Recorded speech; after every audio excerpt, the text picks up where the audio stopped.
Hello and welcome to Trad Jazz Today. Dan Zeilinger has been a world-traveling trad jazz musician for the past 40 years.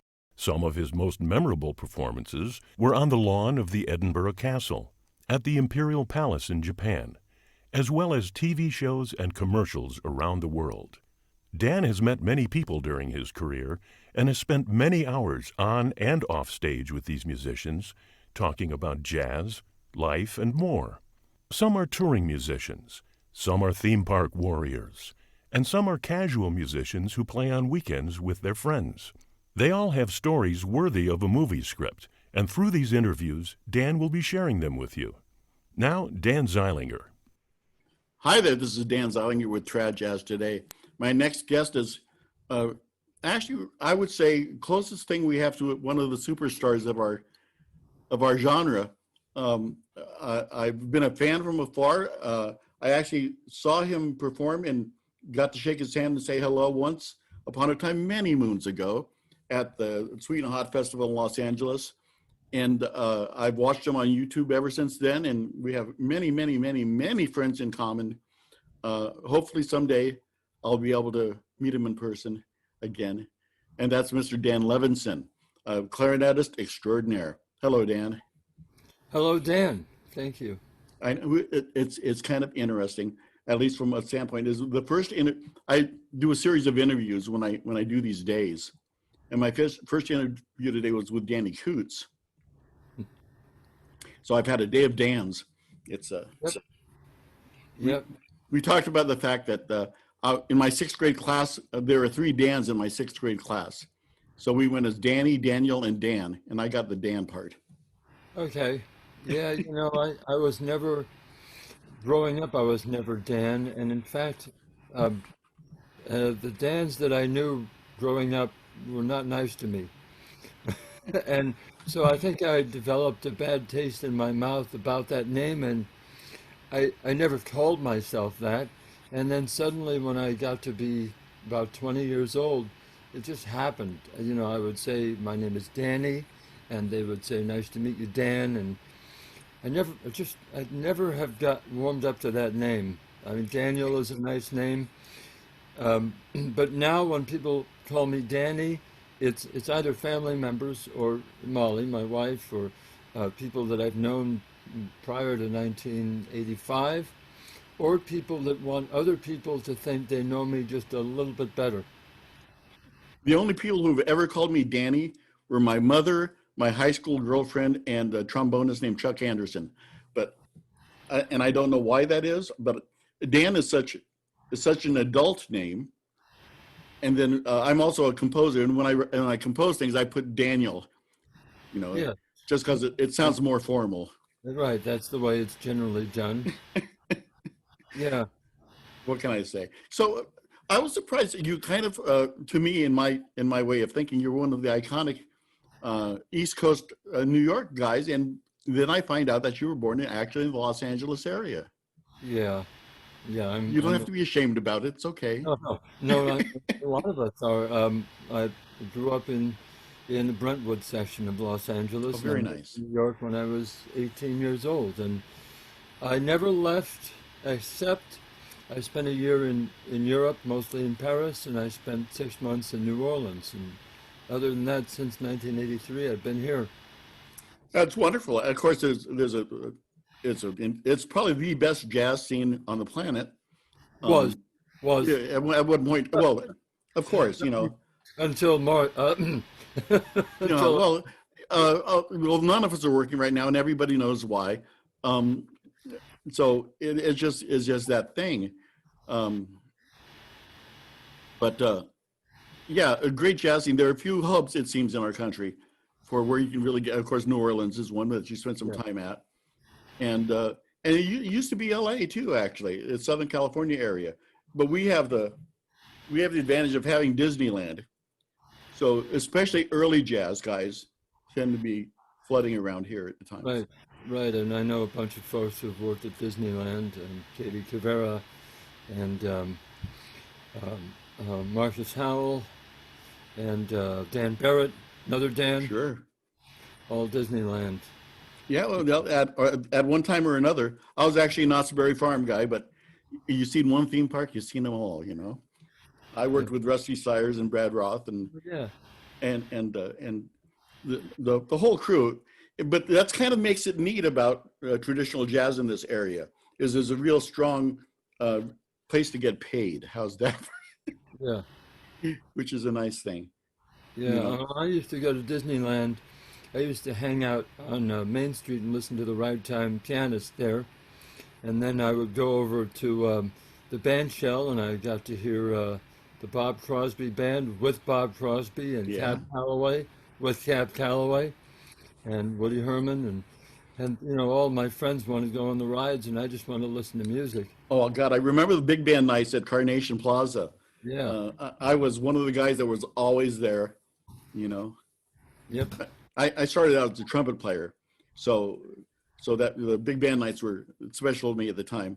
How I ended up as a tuba player, my wife will never know, because she married a high note trumpet player and she ended up with this. But you know, and I apologize daily. Now, were you playing music before you left LA? Were you playing? Oh, I mean, not to speak of really. I mean, I had an interest in music, and I kind of messed around with piano and guitar, and then piano again. I wanted to play music, but I didn't have the discipline to learn an instrument, and I didn't have parents who made me practice. They were very indulgent, and you know whatever you want to do, whatever makes you happy, and I couldn't. It was very hard for me to sit down and really work past that point, you know, where it's not fun anymore and it just becomes work, learning scales and playing the instrument. And it wasn't until I was 20 years old and living in New York for 2 years, looking at my life in front of me and realizing I wasn't going to be able to survive without a job, and I didn't want to do something for the rest of my life, or at least until retirement, that I didn't enjoy. And I just sat down with a clarinet for 10 years and practiced it and went and played on the streets of Paris and played in New Orleans. You know, it took me a long time to get it together, and whereas other people who came to New York already had it together, and and because of that, when they arrived here, they were already good, and people knew about the only way they're known here is as great musicians. Ken Poplawski, one of my heroes, for example, Sure. came here from Cleveland, and from the moment he arrived, he was great. But I started with nothing, and there are people who've known me that long and remember when I was still, as they say, I couldn't play "Come to Jesus" in whole notes, and I was really getting it together. Fortunately, that's a part of my past. I'm just I'm happy to let go of. I don't want people to remember. It's embarrassing to think about that because I know how hard it is for me to listen to a beginner, and when I think about how I must have sounded to those people with trained ears and the fact that they tolerated me. I don't know why they tolerated me, but they did, and if they hadn't, if it weren't for a few people who were willing to give me a chance and let me sound bad so that I could get better, I wouldn't have succeeded. Did you learn clarinet within the school system? No, no. So I started when I was halfway through college, and I didn't have a real teacher. I had I went to players, people who were professionals whose playing I admired. Actually, the first summer in 1985, there was a guy at Prell Music in West LA, and I'm trying to think of his name. Uh, Ira Shulman, Ira Shulman, I think that might have been his name, and he gave me lessons, and I really had just picked it up, but I was trying to learn a lot by ear, and I had met Rosie McCarrick at that point, and he was inspiring me, and I was trying to play jazz, um, practicing all the time, and Ira said to me, you know, if you're practicing as much as you say you are, and you're not getting better, then maybe this instrument isn't for you. At that point, it was 1985. I was determined to prove him wrong. Oh, well, any motivation's good motivation. And I didn't. He was right. But I stuck with it, and I practiced for hours and hours every day for many years until it got hard, until I was working all the time, and it got very hard. And even now, with a 4-year-old at home, it's very hard. Oh, absolutely. So you were playing jazz the minute you picked up or you were trying to play jazz the minute you picked up the instrument. It wasn't a matter of learning a classical technique and going through a school system type of thing, and then finding jazz. Exactly. And I didn't read music in the beginning. I had music theory training in school, so I understood the principle of reading music, but I could never do it. And when I would try to play piano, it took me forever just to get through one bar playing with two hands. And I actually thought, and I was interested in traditional jazz, and I thought maybe if I play an instrument that I only have to play one note at a time on, it'll be easier. And that was the whole premise behind everything that I did back then. What can I do to cut corners and learn to play an instrument faster, or learn an easy instrument so I don't have to practice as much?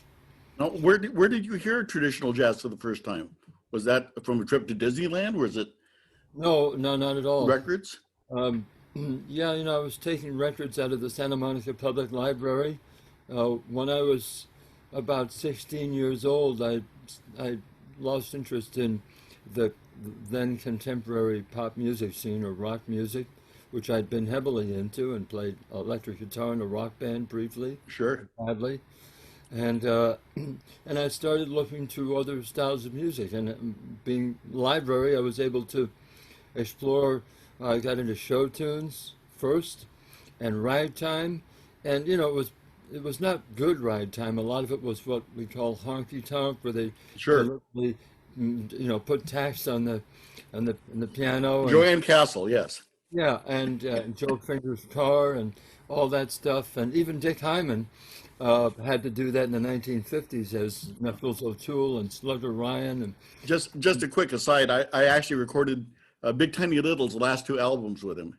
So that same genre, yeah. Yeah, so I got into that, and I took out a record called "The Best of Dixieland," and I'm hesitant to even speak that word. At one time, I was telling some kids that I had taken out a record called "The Best of Dixieland" when I was about 17 years old from the library, and Wynton Marsalis was the trumpet player in the band. We were all speaking to kids at Lincoln Center.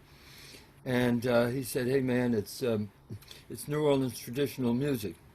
I said, "I know, and I firmly believe that, but the name of the album was "The Best of Dixieland." And anyway, I'm careful about that word, especially now.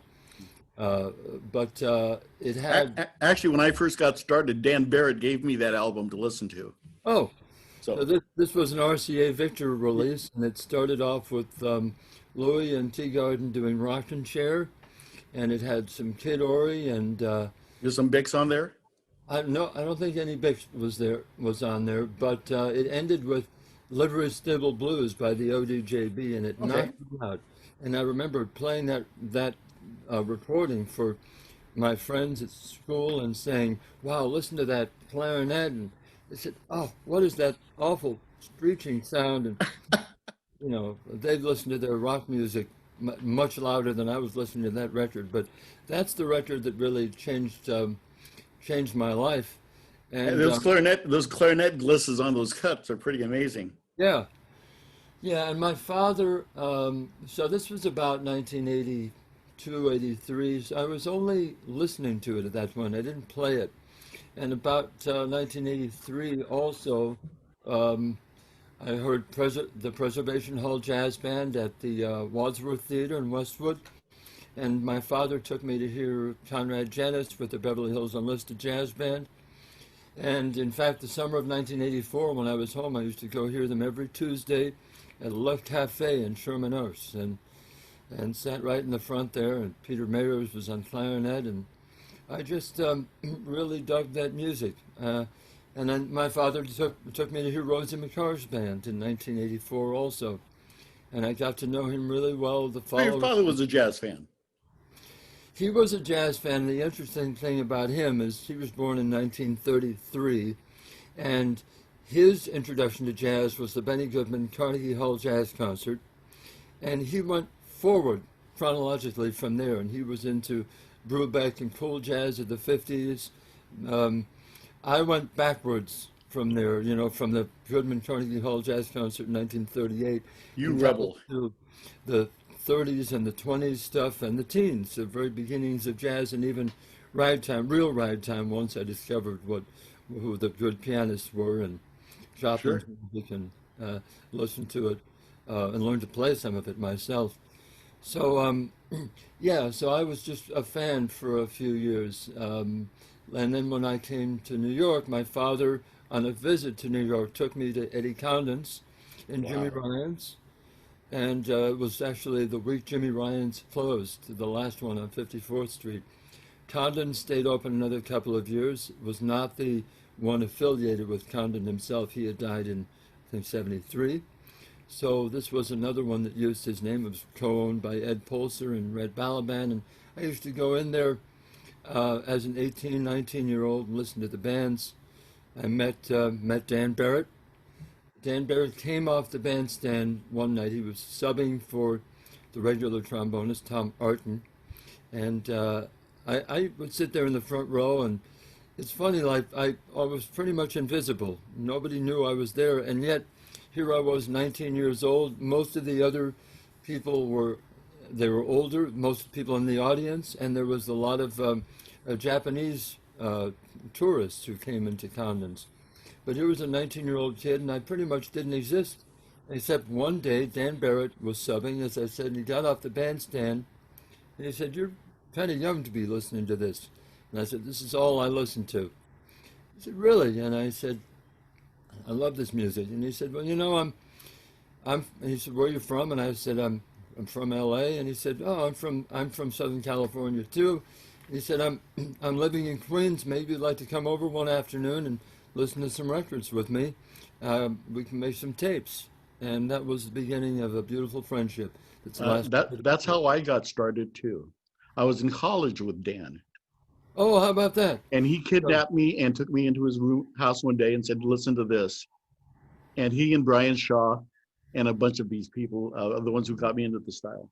yeah, I mean, I know. I mean, he was on that Southern Comfort's like a Dixieland I was the band. tuba player on that. Oh, so I have. Oh, I have that here. I had my hair wasn't gray at the time. Wow, I have that album. I'm gonna have to dig it out and find it. That was my first traditional jazz band. Oh my God! Wow, here's the Palm Springs Yacht Club. Uh, Yeah. In fact, you were talking about Conrad's band. I used to sub for Westy with Conrad. how about that? There it is. Yeah. You have one of the two copies they sold. No, I have to get you to autograph this. So with Brian and Mark Curry and Bob Reitmeyer, another one of my heroes, and there you are. Wow. what can I say? Now I have some providence in your household. How many other people that you've interviewed have this record, huh? Not very many. I don't think. Did Dan give that to you or Let's see. You know, I think you did. And also the Back Bay Ramblers, Back Bay Jazz Band? Yeah. Back Bay Jazz Band. Yeah. What the interesting thing about that album is the Southern Comfort people, or our ad agency, actually paid Pete Fountain for the endorsement on the back, and his original endorsement we couldn't use because it had so many obscenities in it. But actually, it may be on the sleeve on the inside. I don't remember. But Yeah. he says it swings its ass is what it says. Wow. So yeah, so that's me.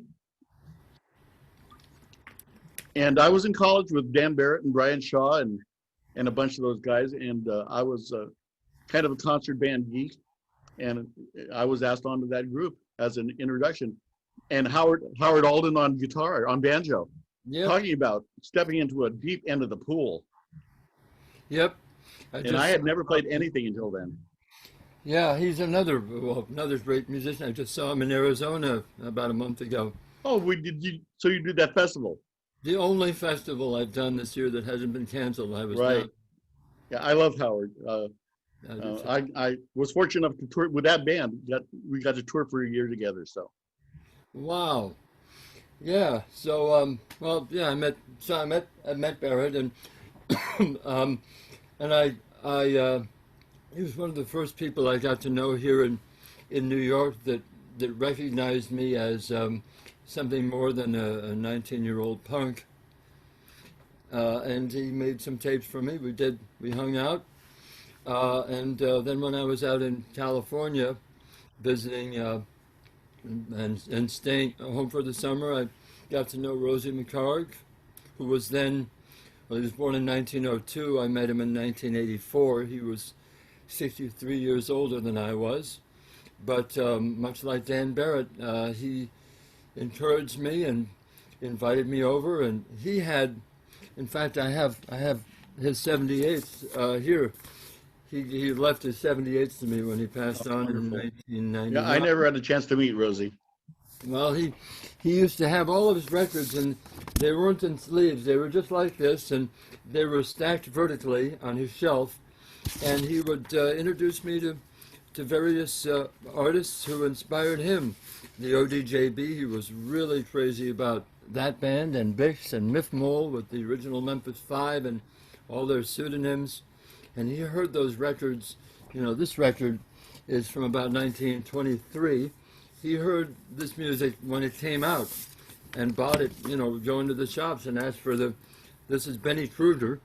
Benny Cruder was a dance band leader who inspired Rosie, even though he didn't really play jazz. Rosie heard him, and that's how he learned to play the saxophone. So Rosie introduced me to this music and really gave me a foundation, taught me what to listen to and who the good people were. And that's really important because, like I said, you know, I didn't know the difference between a great ragtime pianist and somebody who was just playing honky-tonk. It all sounded good to me. But, you know, it's very important to get that kind of a foundation. And Barrett did the same thing for me. Yeah, though it's one of the trademarks of this style of music, of this genre, are the older members helping the younger members come along. And they're always just so giving and so much, not only with the musical expertise, but with the stories and the history. Yeah. Know? Well, they both had great stories. You know, that's not always the case, especially with older musicians. You find a lot of them that say, I don't want to talk about that. That's ancient history. But Rosie had great stories, which I remember. I probably don't remember all of them, but I remember a lot of them. And of course, Barrett is a wonderful storyteller. Oh yeah, and he has the stories to tell on top of it. The Sons of Rosie band that organizes every so often and does a festival or two, or performances, you know, with the people who do that, people that were in and out of Rosie's band. I guess they get together on occasion and play. But Yeah. like Keith, the trombone player. Elliott, Keith Elliott. I have a chance to play with Keith Elliott every so often, and Larry Wright and that Yep. group of people. Our mutual friend Katie is somebody who I actually kind of introduced to the Southern California jazz scene myself, and she's just so much fun to work with. Well, who doesn't love Katie Kivera? What's not to love? She's everything. She's a sweet person and a great musician on all of her instruments. I just love her time. Every time I have a chance to perform with her, I'll send her a note afterwards saying, you know, how much I appreciate her time. She's relentless. Here's where it is, buddy. You know, I love that. I've heard her literally, like with some of these jazz camps. Sometimes the ensembles are better than others, but she does two of the jazz camps that I'm part of, with San Diego Adult Trad Jazz Camp and the New Orleans Traditional Jazz Camp. And Right. I've seen her hold these rhythm sessions together with her bare hands sometimes. Thump, thump, thump, thump, thump, thump, thump. I mean, With it, and with a smile. yep, with a smile. Yeah. She's a wonderful person. So, but I digress. Oh yes, the Sons of Rosie. So I mean that band didn't exist until after Rosie had passed on. Right.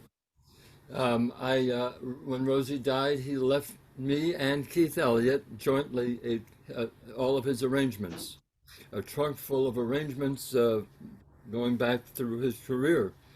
And I went through them and took a handful of them out and photocopied them. And I went to work trying to figure out what we could do for his centennial. Because he died at 97 in 1999, and centennial was in 2002. It was going to be in 2002. So in 2001, I started to put together the arrangements, and I really was very determined to use people in the band who knew him, were people that he respected, worked with him. I mean, Keith Elliott was really his right-hand man. I mean, in so many ways. When when Rosie needed a piano player, Keith played piano. When Rosie needed a ukulele player to accompany him, he played that. He played trombone, of course. He played cornet at times. And when Rosie needed a bar to help him in the bathtub, Keith came and did the handyman work at Rosie's place. So he really was right there for Rosie on so many levels. And so he was part of it. He played C melody saxophone and trombone on the album. And Larry Wright, who you just interviewed, played drums. And Dick Miller, who had also played in Rosie's last band at Sterling's, was on cornet along with Troy Jem. Bob Reitmeyer, was so happy to have Bob Reitmeyer because Rosie introduced me to his music. And I remember listening to him with Larry Wright, in fact, listening to the Palm Springs Yacht Club in Century City about 1985. And I just Bob's real gem. I'm surprised he's not better known than he is. He should be a superstar. I mean, he's an interesting character. I haven't seen him in almost 20 years. Right. We did that album and we recorded it a few days before 9/11. I mean, it was literally September 6th, 7th, 8th of 2001. And I was really knocked out by the fact that Bob always seemed to be able to find the notes that nobody else thought of in his solos. Where did that note come from? Yeah, really interesting. Dan Barrett has that gift too. This is a note. It's not. He doesn't play a lot of fast and showy stuff, but it's the right stuff and it's very tasteful. And on top of it, when you talk to Bob Reitmeyer, you know what it's like to speak with Jimmy Stewart. So it all works out really. Well, somebody, I think it was Keith Elliott, said he's the only person that can say, "Well, jolly," and mean it. It's true. Bob, what an interesting character and a great player. He is more knowledgeable on eclectic things. His knowledge on cigars and brandy, and whatever you want to talk about. He is interesting fellow. See, I did not know that about him. I think I saw him smoke a pipe though. Yes, yeah. So let's go on here with what else is going on here. What other bands are you playing with, or I know I've seen you as a featured soloist on a lot of different things, but are you a set of any? I know you were Nighthawks, right? 27 years. Yeah. Since 1993, since I moved back from New Orleans. In fact, I moved back from New Orleans to join the Nighthawks. And I mean, we were working right up until last March, every Monday and Tuesday at Iguana. Iguana is a Mexican restaurant here in town. And hopefully we'll be working again.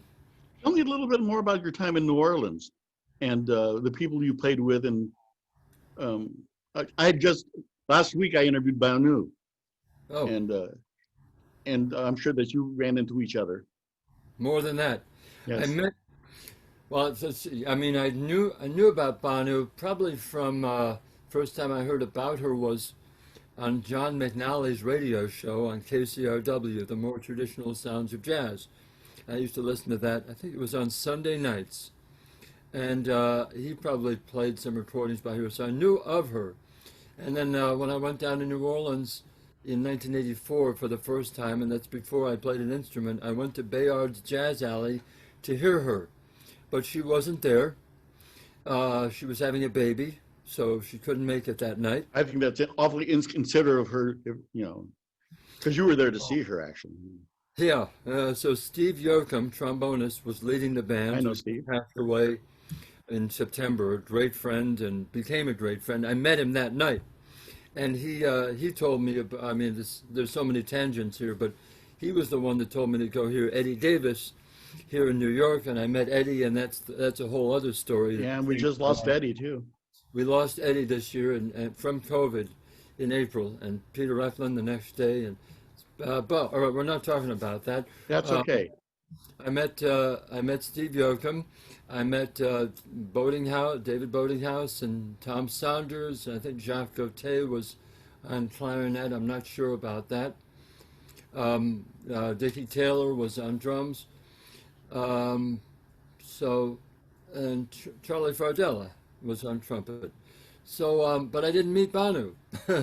So but I did buy her Jazz Baby record on Stomp Off label. And then the following summer, she had a gig at Disneyland. And that was 1985. I was home for the summer. That's when I met Banu. And it was right before David Sager joined her. But Fardella was there, and I bought a couple more records. And saw the guys again.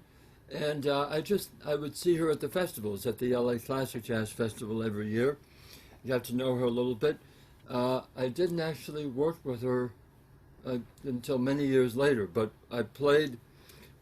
she hired me when I was living in New Orleans to do a job that her band couldn't do.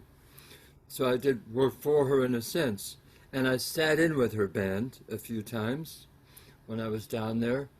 And then that we got to know each other better, and I would play the Sweet and Hot Festival with her every year eventually, and I did play with her in New Orleans. I'd go down there and sometimes stay with her and play at Maxwell's. There was a place called Jimmy Maxwell's, no relation to the trumpet player from New York. And and then my first real job with Banu, I think she and I figured this out recently, was maybe 2003. It was a battle of the bands in Illinois, Champaign-Urbana maybe, with Jim Cullum's band and Banu's band. And that was the first time I officially worked with New Orleans Hot Jazz, her band. It's wonderful. Yeah. Oh, she and I, and then I've been doing the jazz camp down there since 2012. She's such a great spirit and a force of nature. Yeah. To put it bluntly. Yes, I adore her. Yeah, absolutely. When you get a chance, and I don't know when that's going to be, knowing the age of your children, but I've done over 70 interviews, and probably 90% of the people we've mentioned on our interview, I have interviewed already. Everybody from Dan Barrett to Banu to Evan Christopher to Howard Alden. I have interviewed a good majority of them. And I think you'd really enjoy it. Just this kind of conversation, I want to hear those interviews. Well, you'll get a chance. All you got to Trad Jazz Today on YouTube. Yep. I know where you are. I know where to find you. Oh, no. I don't know if I like the way you said that, but that's great. Well, I'm so happy you agreed to do this. And we've got so many friends in common to talk about. We got a little bit of a late start. And I actually have done 5 interviews today. So they're scheduled fairly tightly. Oh, so you have more after this? No, actually, you're my last day. So okay. I want to give you some time. I want to give you some time to plug whatever you'd like to plug. If you have CDs for sale, if you've got a website with, are you doing lessons online? What do you and Molly have coming up? I would, of course, adore to get Molly on when you get a chance to watch the kids for her. It'd be Yeah, great. I mean, I'm not on a timeline here, so we can go over if you need to, and I'm fine doing that if you want to talk some more. Um, I mean, my website is danlevinson.com. That's easy enough. D-A-N. How do you spell my name? DANLEVINSON.com. There are no gigs on there right now, and there are CDs. I've got lots and lots of CDs, and Are those the available exclusively through you, or do they appear on CD Baby, or are they on Amazon? Or well, you know, you can probably, I'm sure you can find them in various places, CD Baby, Amazon, but CD Baby has to get them from me. right? So if you order them from CD Baby, and then I only get a percentage of it. If you So it's order it easier from, to get them from you and more yeah, profitable for you. Yes. certainly, and there's a whole page on my website with a store. Most of them are available digitally as well because a lot of people don't have CD players. But I will tell you that I, I, I really try to go to town with the liner notes and the artwork and the whole work, so you don't get any of that with the digital downloads. No, So I'm in absolutely. the Rosie McHarg album, which is called Where the Morning Glories Grow, a centennial remembrance of Rosie McHarg. That's got 38 pages of liner notes that I wrote and Floyd Levin, the late Floyd Levin, wrote, who was a great friend of Rosie's. And all of my CDs have liner notes and artwork. Most of them have artwork by Joe Bosom, who does all the artwork for the Rivermont label and did Stomp Off covers for years. So we've been working together for 20 years now. So even if you know don't have a CD player, you can do the digital download, or you can order the CD and get the liner notes and then digitize the Sure. album and then share it with your friends and put it on YouTube, and then I won't make any money, but that's the way it is, and I can't fight it. I'm actually working on. I mean, I have no gigs to plug right now. No, it's okay. I was I'm just going to playing. say that for the public, another place they can hear you, and I want to talk about this a little bit. I'm not trying to shove you offline, um, or trying to end this interview necessarily, but I just wanted to make sure you had time to do whatever you wanted to do. But another place they can hear you is on movie soundtracks. You were on the soundtracks for Cat's Meow, which I have a lot of friends who actually did that session. Thank you to Ian Whitcomb for that. He was the musical director on that. And you were on what, Ghost World? What do I have here? All Those, kinds of interesting things. The Aviator, one of my favorite movies. yeah, Plus, on both of plus those, HBO's Boardwalk Empire. all of those, Boardwalk Empire, The Aviator, and Ghost World with Vince Giordano's Nighthawks, and all 5 seasons of Boardwalk Empire, and the marvelous Mrs. Maisel. That's still going on, correct? Yep, I'm on screen on that one. People that I became a little bit of a celebrity with that. I just got an email the other day with someone who saw me. I think it's season 2, episodes 4 and 6. I'm in the Catskills band there. Yeah, I mean, I don't really solo that much. I'm heard soloing a little bit on Ghost World and The Aviator, but not much. I don't think I solo at all on Boardwalk Empire. Maybe in the first season, and there's a shot where I'm on screen for a bit. But yeah, there's that. I updated my IMDb page, so if people really want to know what Were film, you on camera for Cat's Meow? Were you part of that band? no, Okay. no, I I know just Randy Woltz was a part of that. in the band on screen as Yeah. well. Yep, another great player. Wow, what a great pianist he is, and multi-instrumentalist, drums and vibes, percussionist. I love Randy. I get a chance to play with him pretty often, actually up until March. But Yeah, yeah. So you don't hear me much on the soundtracks, but you know, I'm on probably 150, 200 CDs, but most of those I didn't have any hand in the production of, and I do the session and it's done. But the ones that are under my name, that are on my website on the music page, I put a lot of time into those and getting them to sound right and writing arrangements in many cases. And there's a lot of variety there. I have one band that does note-for-note recreations of the earliest jazz records called the Roof Garden Jazz Band.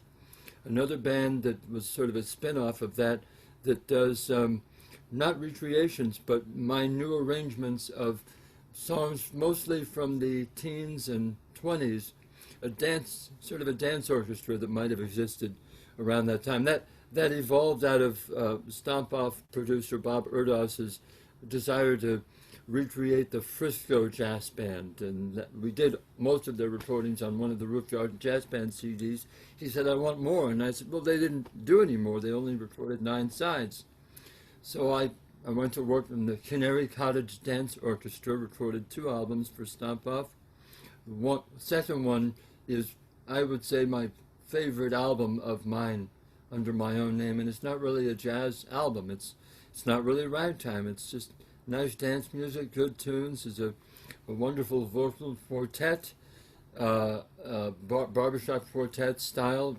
It was put together by Neil Siegel, a great friend of ours, and that is their feature. I have to. That was something that Rosie Ricard really instilled in me. Barbershop, tying in barbershop with traditional jazz, because that's oftentimes people don't realize that what we do, a lot of what we do in a traditional jazz band, is based on barbershop harmony, with the bass or tuba on the bottom, and then the baritone voice in the barbershop quartet, that's like the trombone, and the lead is the voice in the barbershop quartet is the trumpet, cornet, and then the tenor up on top is the clarinet. And so a lot of what I do when I'm playing in a jazz band, I think in terms of what barbershop quartets do. And I sang in one briefly in 1982 and 1983. So anyway, I was able to incorporate a barbershop quartet into that album, those 2 albums for Stomp Off. I have a swing album that I like very much called At the Codfish Ball that my wife Molly Ryan is featured on. And a couple of albums that she did, that Dan Barrett and I wrote the arrangements for. One that I absolutely adore called Let's Fly Away. That was her last album. And Swing for Your Supper. Those are both available on my website. And Dan Barrett and I wrote the arrangements for those. I'd be remiss, and I would be reprimanded if I don't speak a little bit about the relationship between your family and Bob Ringwald. Because Bob is actually Molly's family. Yes. I mean, my family, I guess, my extended family, but Molly's. All right, so let's just clear this up, because when I say Molly, I'm not talking about Molly Ringwald. This is Molly Ryan. Correct. Somebody was convinced that she was Bob Ringwald's daughter, and even when she said she wasn't, they didn't believe her. Right, so her father, Rich Ryan, and Bob Ringwald were in high school together. So, and then they're both ham radio operators. Right. So they've stayed friends all of these years, and Molly Ringwald knew my wife from the moment she was born. So Molly Ringwald and Molly Ryan have been friends. In fact, Molly Ryan is godmother to one of Molly Ringwald's children, and was a nanny for Molly Ringwald. Molly Ryan was a nanny for Molly Ringwald back about 2003, 2004, when she first moved here for another one of the kids.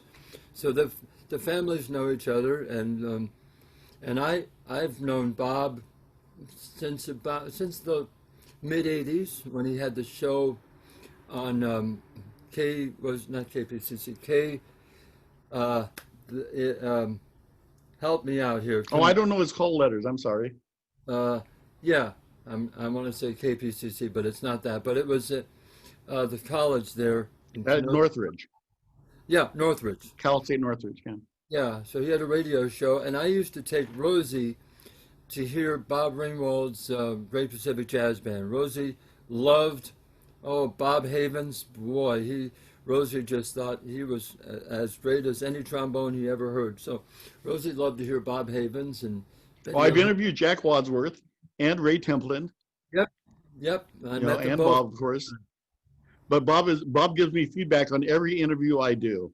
and tells me to fix my sound and what's going Oh, on with certain things. And if he sees an interview that he likes, he'll write me and ask me to send him the email address so he can mail the person himself. And okay. Well, yeah, Bob and I are a little. I get jokes from him. I just got one a couple of days ago. I'm on that list. Uh-huh. And so I should mention that when Molly Ryan used to go to the Sacramento Jazz Festival with her father, Rich, who was a volunteer sound engineer. And she Okay. was in the sound booth and listened to all the bands. And she got to know Pat Yankee and the Reynolds brothers, who let her sit in. Both Pat and the Reynolds brothers would let her sit in when she was 10 years old, just and nurtured her interest in jazz. And then when she met Bob Ringwald, he became a mentor for her and taught her a lot of the songs that she still sings and accompanied her on piano. So I would Did he say teach her a lot of the jokes? No, just probably not, considering she was a teenager at that time. that's what I wanted to hear. Okay. Yep. But I remember Bob back in the mid '80s from the place I used to take Rosie in the Valley. I can't remember where it was right now, but oh well, that was a terrific band. And then I remember. Okay, so 1988, I was taking the subway home, and it was 2 days before July 4th, and I was trying to find a trombonist for July 4th, and I had my wallet out down below the World Trade Center towers, and I was making phone calls from a payphone. I don't know why I couldn't just wait till I got home, but I had my wallet and all the phone numbers. This is, of course, before smartphones, long before smartphones, and all the phone numbers were in my wallet. It was just sitting there on top of the ledge, and my clarinet was was also on the ledge. I had that in my hand where the payphone was, and my backpack was down below. And somebody came, grabbed my wallet, and took off. And I just left my clarinet there and my backpack, which had all the stuff that I just used on a gig that I just played in New Jersey, and taking the PATH train back. I chased the guy all down around the tunnels, the World Trade Center down there, and we ran up the steps, and I chased him, and I finally I was wearing loafers, so I was slipping around all over the place. I couldn't keep up with him. He got away, and the cops picked me up, and they said, "Come on, get in. We'll try to find him." And we drove around, couldn't find him, and I said, "Look, I left my clarinet down there. I need to go back and get it if it's still there." I went back to where the payphone was. My clarinet was still there, but somebody had gone through my backpack and taken out vests that I had used on the job, stolen the vest which belonged to somebody else, metronome, why I was carrying a metronome, my glasses, maybe a couple $100 worth of stuff out of my backpack, but they left the clarinet. And they and the guy, somebody else, that first guy, took my wallet. So I didn't have any money. And the cops drove me to my girlfriend's place, which was not far away. And I realized when I got there that she was out of town, and her roommate was out of town, and I couldn't get in, and I didn't have a subway token, and I didn't have a wallet, and I lived in Brooklyn, so I had no way to get home. So I played my clarinet on the street for about 15 minutes, and I made enough to take the subway home. I got home and I told my father the story, and he said, "That's a great story." And he told a friend of his named Joel Rapp, who wrote it into the Metropolitan Diary in the New York Times.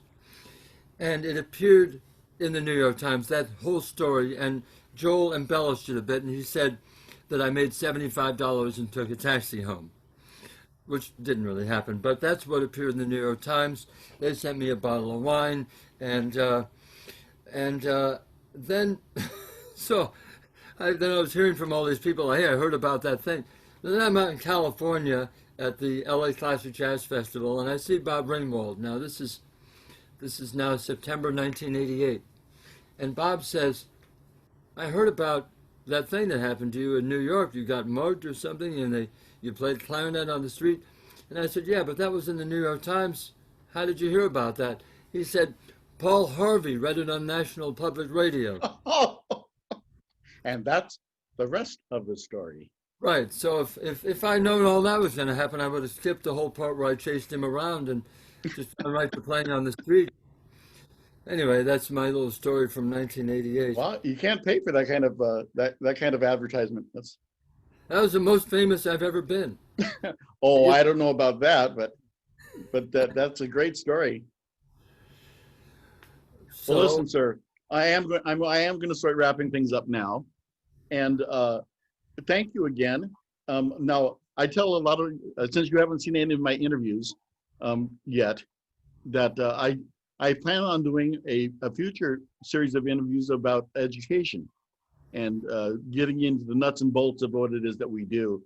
And I don't know if that's something that interests you or would like to be part of. Absolutely. You know, I teach at the 3 jazz camps. I should put in a plug, by the way. Well, before we go, Molly Ryan, my wife, and Bria Skonberg, here in town, who just had a baby, they co-lead the New York Hot Jazz Camp. I know Cynthia Sayer was part of that. I interviewed her. Yes, and so that, I think it's nyhotjazzcamp.com, I think. But you can search New York Hot Jazz Camp. And they did a virtual one. We did a virtual one in October. And it's still, you know, even in spite of what's going on right now, the camps are persevering. Katie Cavera did some wonderful things for the New Orleans Traditional Jazz Camp, and she is also helping out with the San Diego Adult Trad Jazz Camp, and there will be an online version of that in January. We'll do some online workshops, and Katie is helping to coordinate all that. So if people are interested in learning how to play this music, those are 3 camps: the New York Hot Jazz Camp, the New Orleans Traditional Jazz Camp, and the San Diego Adult Jazz Camp. Well, just because I'll catch flack if I don't now include, of course, Sacramento, because Bill Dendel's a very good friend of mine, and so there are a few trad camps scattered around the country that are trying to help continue our style.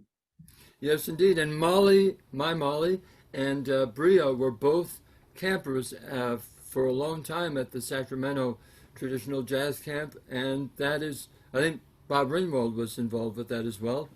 Yeah, and I actually used to be I was the original bass player for the first 3 years of the Mammoth Lakes Jazz Camp, which Bria was also at. Right.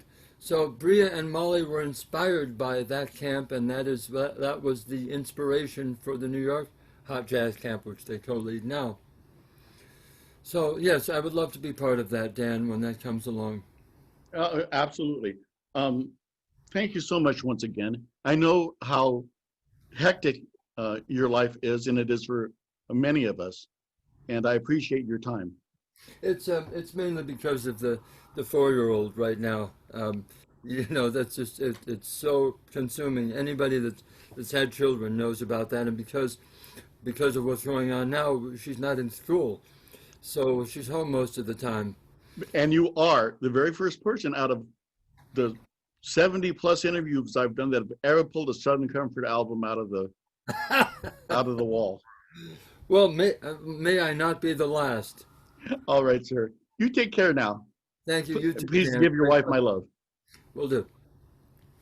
Thank you for watching Trad Jazz Today. Dan posts new interviews every Monday, Wednesday, and Friday. Make sure to check out the archive of past shows, and please give us a thumbs up when you subscribe to the channel. Bye.